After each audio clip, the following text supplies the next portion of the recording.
Welcome to our channel. మా వాడైతే మా చిన్నడు ఫస్ట్ డ్రెస్సింగ్ టేబుల్ మీద పడ్డాడండి. ఏంటి అలా ఉందని మొత్తం నీట్గా క్లీన్ చేసి అన్ని నీట్గా ఎంత నీట్గా పేర్చాడు చూడండి. యాక్చువల్గా ఈ రూమ్ అయితే వీళ్ళు చదువుకోవడానికి ఉపయోగిస్తారు, కానీ ఎవరు లేరు కదని మేము అన్ని సామాన్లన్నీ మంచం కింద పెట్టిననమాట. ఈరోజు అయితే నాకు క్లాస్ స్పీకర్ అండి ఫుల్గా మంచం కింద సామాన్లన్నీ తీస్తావా తీయవని.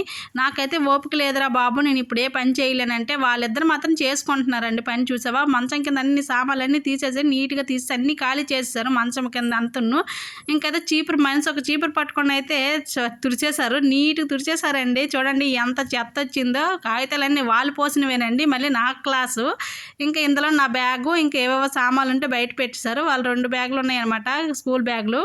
ఇంకా లాస్ట్ ఇయర్ బుక్స్ ఉన్నాయి కదా, అవన్నీ తీసేసి ఒక అట్టపెట్టెలో పెట్టేశారు. వాడి ఒక అట్టపెట్టెలో వీడి ఒక అట్టపెట్టెలో పెట్టేసి ఇంకా బీరువాలు అయితే పెట్టేశారండి. ఎందుకంటే బీరువా ఖాళీగా ఉంది కదా, అది ఒక బాక్స్లో పెట్టేసి బీరువాలో పెడితే ఒక పక్కన ఉంటాయి కదా అని పెట్టేశారు. ఇంకా అయితే ఫ్లోర్ అయితే క్లీన్ చేస్తున్నారండి. బకెట్కి వాటర్ పెట్టేసి ఇంకా మాప్ కర్రతో అయితే తొడలేరంట. అందుకే క్లాత్ పట్టుకొని అయితే మంచం కింద మొత్తం ఎక్కడ మరకలు ఉంటే అక్కడ నీట్గా తుడిచేసారు. ఫ్లోర్ చాలా నీట్గా క్లీన్గా తుడిచేస్తారు.